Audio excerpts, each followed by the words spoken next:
আগের ভিডিওতে দেখিয়েছিলাম এই রান্নাঘরটি কিভাবে বানিয়েছি। আজকে প্রথমবারের মতন এই রান্নাঘরটি নুড়ি দিব, সেইটাই দেখাবো। এখানে একটি চুলা করেছি, চুলাটা হচ্ছে দু চুলা। চুলার এক সাইডে বক্সের মতন করেছি, চুলার আর এক সাইডে বক্সের মতন করেছি, আর চুলার একটু সামনে এটা হচ্ছে বক্সের মতন করেছি। এখানে বেসিন সেট করব, তো এখানে নিচে টাইলস দিয়েছি আর এটা প্লাস্টার করে নেব। কল সেট করব, সেগুলো এখনো করা হয়নি, এগুলো আস্তে আস্তে করব। যেহেতু রান্নাঘরটি কয়েকদিন হচ্ছে করে, তার জন্য এই কলটা এখনো সেট করা হয়নি, এগুলো আস্তে আস্তে সেট করে নেব।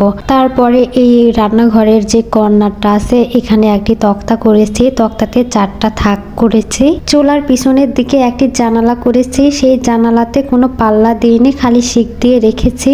জানালার এক সাইডে তক্তা করেছি 2টা, সেই 2টা তক্তাগুলো ছোট ছোট করেছি, আর জানালার অপর সাইডে আরো 2টি তক্তা করেছি। এই তক্তা ওই সাইডের তক্তার তুলনায় একটু বড় রেখেছি, মানে 2টা একটু ভিন্ন রকমের করেছি। এখানে দেখেন নুড়ি দিতে গিয়ে ছোটর কাজ দেখেন, নুড়ি দিচ্ছে ও 14 বার এই দিক দিয়ে যাচ্ছে, 14 বার আসতেছে, তার জন্য কিন্তু অনেকবার নুড়ি দিতে হচ্ছে, ওর পায়ে সাপ পড়ে যাচ্ছে। এখানেও দেখেন একবার কিন্তু গেল।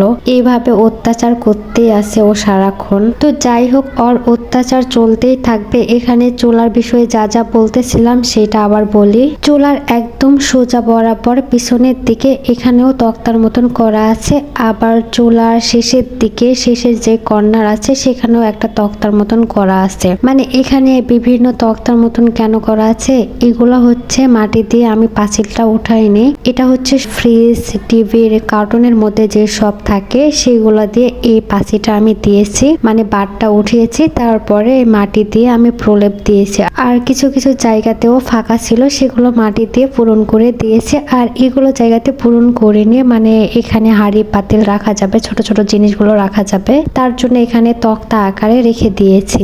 যদি মনে হয় কখনো এইগুলো প্রয়োজন নেই তাহলে মাটিতে এটা ভরাট করে দেব। তো যাই হোক, রান্নাঘরটা লেপে নিয়েছি, এখন এই রান্নাঘরটা সুন্দর করে রং করে নেব। মানে রং করব না, একটু আলপনার মতন করে দিয়ে দিব, তুলির সাহায্যে সব জায়গাতে এই সাদা কালারটা দিয়ে দিব।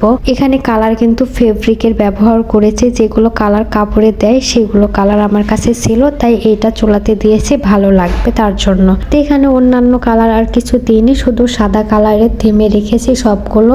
কিন্তু এখানে সাদা কালারের থিমগুলো বেশি দেওয়া হয়ে গেছে, অনেক জায়গাতে অনেক বেশি আলপনা দিয়ে ফেলেছি, তার জন্য কেমন একটা গিজ গিজ লাগতেছে, একটু কম করে দিতে হতো।